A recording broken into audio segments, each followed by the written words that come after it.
Who's worried about their job? The Lobot hasn't stolen anyone's job yet, but automation and technology have always had the effect of replacing humans. The U.S. has lost 5 million manufacturing jobs since 2000. A 2015 report from Ball State University calculated that 88% of those jobs were eaten up by automation, not workers from other countries. And a new report from PwC estimates that 40% of jobs in the U.S. are vulnerable to automation. Queena, are they talking about us? I mean, should two working journalists, smart people like us, be worried? Well, I don't know how smart I am, but I hope I'm not going to be worried. But I know the guy who can answer this question for us. His name is Rick Hanushek. He's a senior fellow at the Hoover Institute at Stanford University, which is just down the freeway from here. And he studies things like the future of the labor market. I asked Professor Hanushek, should I be worried? And if not, who should be worried? You're probably pretty safe and you'll probably make it. But a lot of other people should be worried because people that are doing rather routine jobs that used to provide a good middle class, upper middle class income are going away. And that's something that we have to adapt to. So just to try to get an example here, is there an artificial intelligence replacement for the local financial advisor down the street? We're already selling those services. They exist. I mean, there are still some people that are providing that person to person, but there are also companies that are selling, in fact. And it's possible that a lot of the person-to-person people are using the software and just sort of being your friend. Absolutely. It's like doing tax returns where somebody sits there across the table from you, but they're really using the same program that you and I use.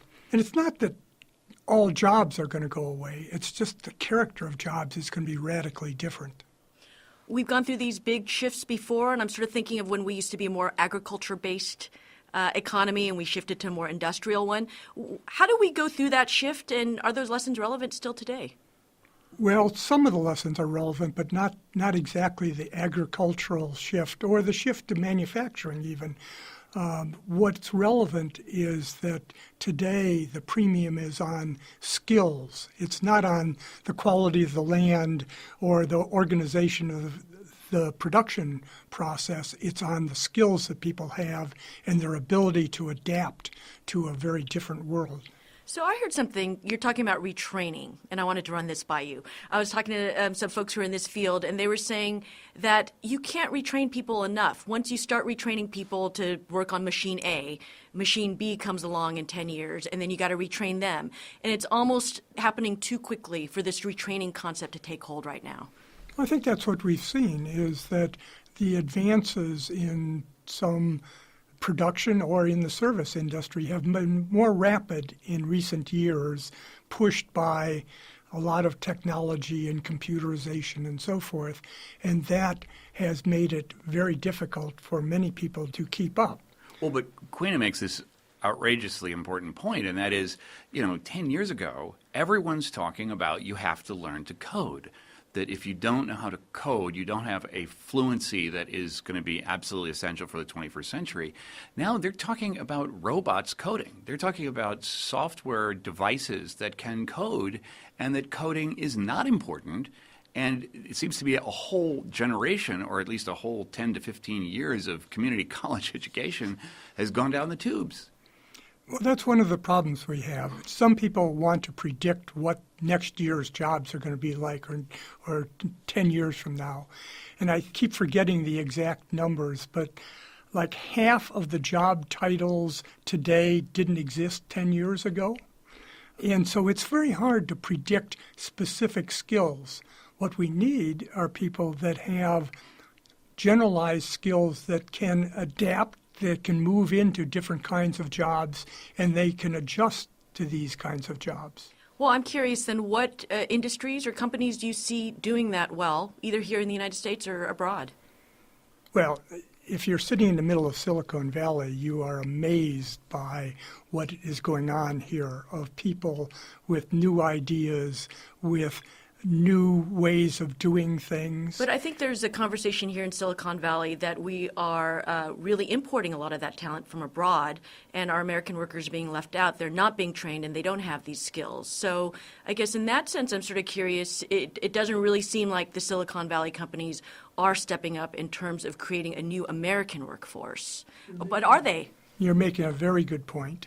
I was stunned to learn recently that if you look at all the STEM PhDs, science, technology, engineering, and mathematics, all the STEM PhDs in the U.S., 55% were foreign-born.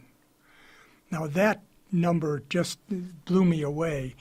And I think it reflects the fact that other countries are having a better education system than ours. And that's where we have to compete. In the future, we have to compete with a highly educated, highly trained workforce that can, in fact, move into these different areas. Now, in the short run, we're getting great advantages as a nation from being able to rent these PhDs from abroad. They come here and they come to Stanford for their PhD programs and they stay. And that's a good thing. And that's not something that we should stop. But in the longer run, we're in trouble if we have to rely on that and we don't produce our own highly trained workforce. How hopeful are you that we are going to start attacking these problems as a country with everything that's happening in Washington? Do you see some sort of big education rollout in the horizon? Are you seeing these issues that you're raising being addressed? Well, I'm the eternal optimist about how things will work out. But I don't think it's Washington, frankly.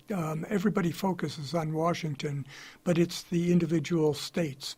The states control education, and whether they step up or not is an open question. I think we're going to see some states really doing interesting things and other states stuck. And frankly, one of the concerns I have is California looks pretty stuck right now and is not the exciting place for the education of the future. Well, Rick Hanushek, professor at the Hoover Institute at Stanford University, thanks very much for coming on to The Takeaway. Thanks for having me.